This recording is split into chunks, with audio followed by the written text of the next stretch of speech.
नमस्कार, आप देख रहे हैं ईएनटी ऑल न्यूज। मैं हूं आपके साथ निहारिका मिश्रा। आज के जियो पॉलिटिक्स सेगमेंट में मोदी सरकार के पिछले 9 सालों में विदेशी कूटनीतिज्ञ के दांव पेच से हुए कुछ महत्वपूर्ण कार्यों और फैसलों की, जिसकी चर्चा और प्रशंसा तत्कालीन समय में पूरे विश्व में हुई और समय समय पर होती भी रहती है। यहाँ तक कि देश और विदेश में आम से खास तक लोगों का ये भी मानना है कि 2014 से उन्हें भारत सरकार की विदेश नीतियों ने काफी प्रभावित किया है, क्योंकि इसमें उन्हें भारत का डोमिनेंस यानी आक्रामकता दिखती है, जो पिछली सरकार में इसके कंपैरिजन में काफी कम थी। बता दें, इस डोमिनेंस की एक बड़ी वजह भारत के एक्सटर्नल अफेयर्स मिनिस्टर यानी विदेश मंत्री के बेबाक अंदाज और सूझबूझ भी रही है। फिर चाहे वो मोदी सरकार की पहली विदेश मंत्री दिवंगत सुषमा स्वराज हो या फिर वर्तमान विदेश मंत्री एस जयशंकर हो, दोनों ने कभी कभी विदेशी पत्रकारों के सामने गजब की मुखरता दिखाई,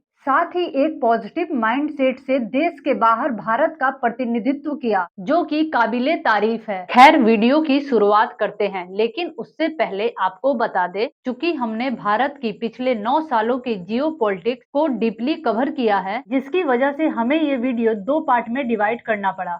तो आपके सामने आज वीडियो का पार्ट 1 होगा। सबसे पहले आपको भारत की विदेश नीति के 5 अहम सिद्धांत बता देते हैं। पहला, दूसरों की क्षेत्रीय अखंडता और संप्रभुता के लिए पारस्परिक सम्मान। दूसरा, परस्पर गैर आक्रामकता। तीसरा, परस्पर गैर हस्तक्षेप। चौथा, समानता और पारस्परिक लाभ। और पांचवा, शांतिपूर्ण सह-अस्तित्व। जबकि भारत के विदेश नीति के मूल तत्व गांधी जी के दर्शन, हमारे स्वतंत्रता संग्राम के आदर्शों और भारतीय परंपरा के मौलिक सिद्धांत वासुदेव कुटुंबकम पर आधारित है। चलिए, ये तो हमारी विदेश नीति की नींव की कुछ महत्वपूर्ण बातें हैं। अब आते हैं हमारे वीडियो के टॉपिक पर। बात करते हैं नेबरहुड फर्स्ट पॉलिसी की, जिसकी शुरुआत प्रधानमंत्री मोदी के 2014 के शपथ ग्रहण समारोह से हुई थी, जहां उन्होंने सभी पड़ोसी देशों को समारोह में आमंत्रित किया था, जो भारत के अब तक के कूटनीतिक इतिहास में अभूतपूर्व और उल्लेखनीय कदम था।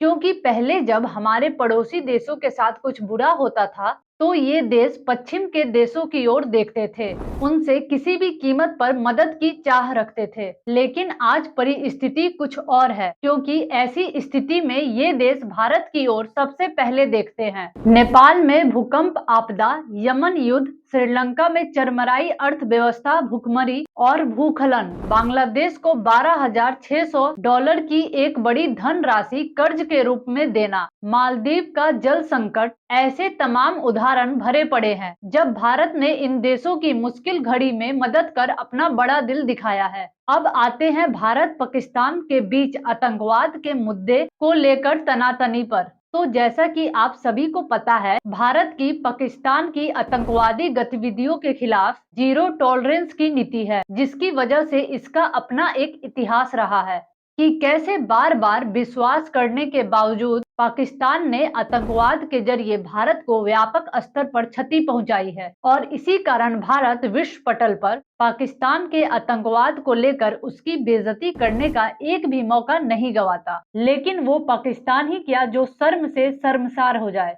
खैर, जब 2022 में अमेरिका के नए राष्ट्रपति जो बाइडेन ने पूर्व राष्ट्रपति डोनाल्ड ट्रंप सरकार के 4 साल पहले लिए गए बेहद अहम फैसले को अचानक बदलकर पाकिस्तान के साथ एक बार फिर से रक्षा सहयोग शुरू करने का ऐलान कर दिया, जिसके तहत पाकिस्तानी एयरफोर्स के बेड़े में 1983 में शामिल किए गए F-16 फाइटर जेट की 39 सालों बाद ड्यू मरम्मत की जरूरतों को पूरा करने के लिए अमेरिका आगे आया। यहाँ तक कि विदेशी कर्जे तले दबे भिखारी और कंगाली देश पाकिस्तान को बाइडेन सरकार ने 3,580 करोड़ की भारी भरकम सहायता देने का फैसला कर लिया, जो भारत के लिए उस समय एक बड़ी चिंता का विषय बन गया था। ऊपर से इधर भारतीय वायुसेना के बेड़े में स्क्वाड्रन की संख्या में कमी हो रही थी, जिसकी वजह से भारत ने अमेरिका से इस मुद्दे पर तुरंत अपनी नाराजगी जाहिर की और स्पष्ट कह दिया कि ऐसे फैसलों से दोनों देशों के बीच असहजता आएगी, मुश्किलें बढ़ेंगी। इसलिए हम ये उम्मीद करते हैं कि अमेरिका भविष्य में बेशक भारत के सुरक्षा हितों को ध्यान में रखेगा।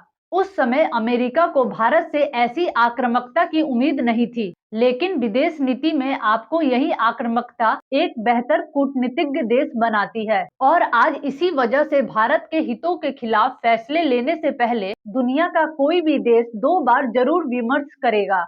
अब बात थोड़ी भारत चीन सीमा विवाद पर भारत के रुख की कर लेते हैं। भारत और चीन में अरुणाचल प्रदेश की सीमा विवाद को लेकर हमेशा से दोनों देशों के मध्य में तनातनी रही है। इसको लेकर सरहद पर दोनों देशों के सैनिक हमेशा आमने सामने रहते हैं और इसी बीच 2020 में दोनों देशों के बीच गलवान घाटी में हुए सैनिकों के बीच खूनी झड़प के कारण पहले के मुकाबले तनाव कई गुना बढ़ गया, क्योंकि दोनों देशों के कई सैनिक मारे गए। ऊपर से दोनों देशों की तरफ से एक से बढ़कर एक बयानबाजी सो अलग। इधर चीन का भारत पाकिस्तान के मुद्दे में हमेशा से पाकिस्तान को समर्थन करना भारत और चीन के बीच तनातनी की एक बड़ी वजह है और इसी की काट ढूंढने के लिए भारत ने अपनी विदेशी कूटनीतिज्ञ से चीन को मजा चखा दिया और ताइवान से अपने व्यापारिक रिश्ते की एक और नई शुरुआत कर दी। भारत ने ताइवान के साथ मिलकर एक बड़े पैमाने पर 2022 में सहमति पत्र यानी